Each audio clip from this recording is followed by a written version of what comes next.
10. The optimization question with the two parts. Part B that you're happy with, because you just differentiate and find a maximum minimum. But the dreaded part A, where you've got to derive an expression. Quite often you're told, just forget that. But anyway, what have we got? We've got this shape here. And you've got this little sign, it says, that displays the room numbers. So it's in that shape for whatever it is, this shape here. And they've picked room 413. So was there not a film though? There was a film that's had a haunted room, room 41 something or other, or was it 42 something, I can't remember. But the digits added up to 13 because of the nature of the film. So that's quite clearly, that's pi backwards, isn't it? Maybe it's meant to be a sort of combination of the two. So you've got a room haunted by pi. Anyway, just havering. Now what have you got to do? So you've got to derive an expression for the perimeter in terms of just one variable, in terms of just x. And that's why you'll always get a number somewhere. They'll tell you somewhere, there's an extra bit of information. It says the area of this room, not room, this sign on the room is 150 centimetres squared. So, get an expression for the perimeter then. Well, the perimeter is made up of these 5 sides. So you've got a 3x, a 4x and a 5x. Plus you've got 2 lots of y. So that means you've got 3, 7, 12x plus 2y. And that's what's no use, because that's a function of x and y. But here you've got this connection, the area. So if you work out the area, and I don't know why they put the dotted line in, because sure you could have figured out yourself, it splits into these 2 shapes.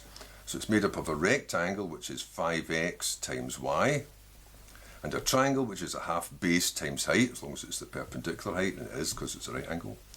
Half of 3x times 4x. So you've got 5xy plus 2 3s are 6x squared for the area. But you know it comes to 150, and that's what lets you find y, because now you can form an equation. 5xy plus 6x squared is 150. So I could have done it in one line. Doesn't matter. Take the 6x squared across, and then isolate the y by dividing all of that by 5x. So finally you're going to get this. I'll just split them up then.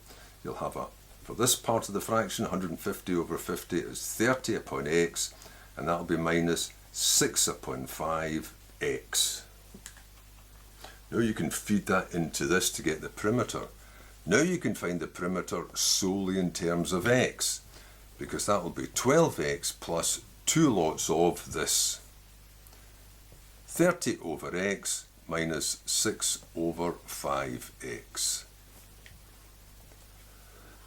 So, what does that give you? 12x plus 60 over x minus 12 fifths of x. So you can put these two terms together. You could just use your calculator, couldn't you? That's 60 bits, 48, so it's 48 over 5. So that's going to be 9 and 3 fifths, well 9.6 they want it written as. 9.6x plus 60 over x.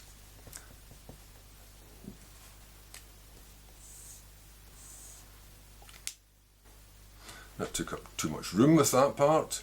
And the second bit will just be the usual. Find the minimum value of p, that's all it says. So you're just going to go ahead looking for a minimum value.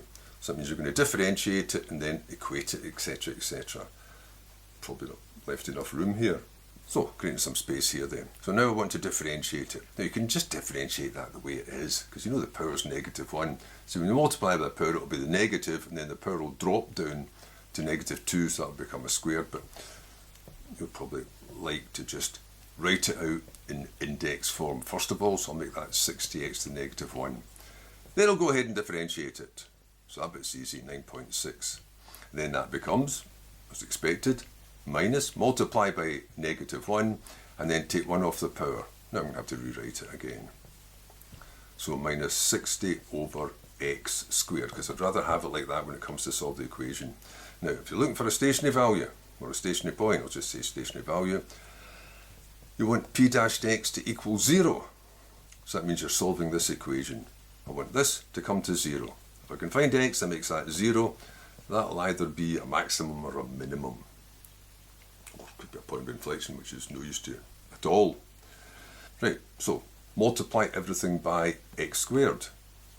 9.6x squared minus 60 equals 0. And you can multiply by x squared because x cannot be 0 or it just wouldn't be there. Can I just do this in one go because I can see I'm running out of room. Take the 60 across, divide it by 9.6. I should have done the square root at the same time. Oh, can I do that? Why not? So x will be equal to that. So what's that equal to? So x will equal, and the answer would have been more obvious if you could have left that as fractions with 48 and 5 in it because it all cancelled down nicely. 2.5. So x is going to be 2.5 centimetres.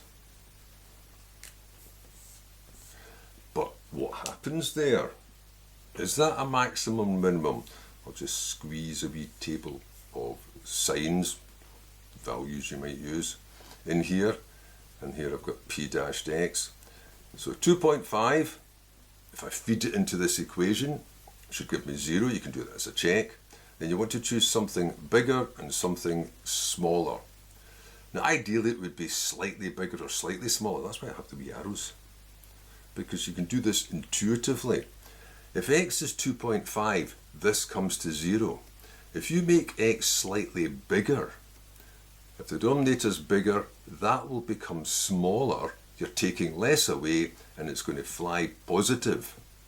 If you pick anything slightly smaller than 2.5, doesn't matter how much smaller, then that denominator is going to be smaller. That'll become slightly bigger. Now you'll be taking away too much, so it'll go negative.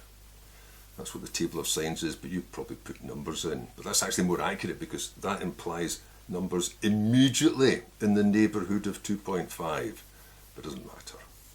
So it looks like that. So you've got a minimum.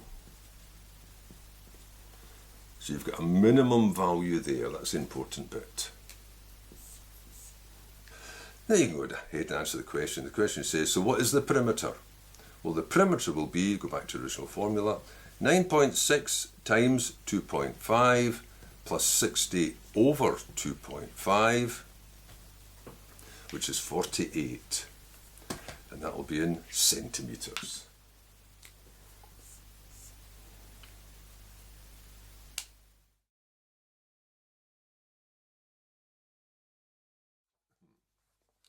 So number 11 then, the double angle trig equation.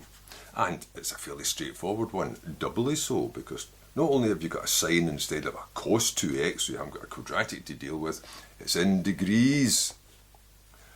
So no radians.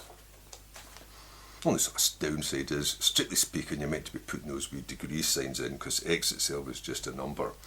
But that's a little penalty for having it as straightforward as this. So what do we do? So sine 2x, expand that, that'll be 2 sine x, cos x, degree sign, plus 4 cos x equals 0. I don't really need to multiply that out again because we'll just factorise it as it is, but I'll just make it look neater. 6 sine x, cos x, plus 4 cos x equals 0. Now what have they got in common? They've got a 2 and a cos, take that out. 2 cos x, and that'll leave me with a 3 and a sine x for the first term, and a 2 for the second term. Now if those two things multiply to give 0, then either cos x is equal to 0,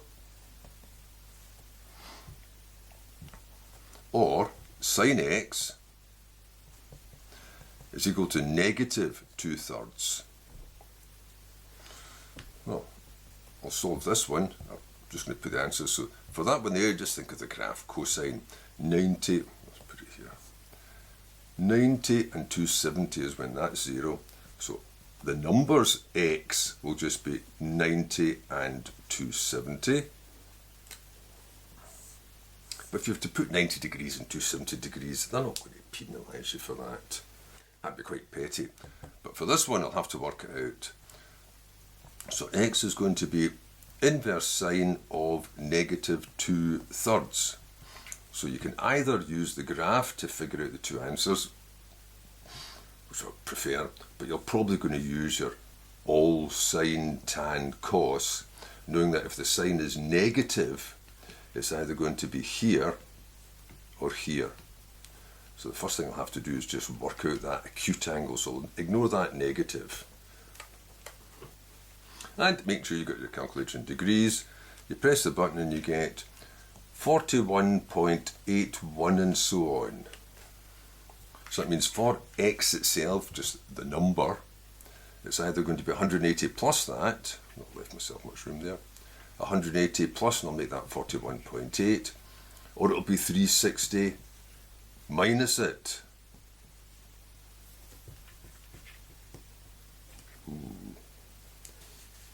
Just gonna, so I don't, could have been as well using my finger for that mess. So, adding those together, what do you get? Where are we? So, putting those two together, you're going to have either 221.8, or for this one, it's going to be 318.2.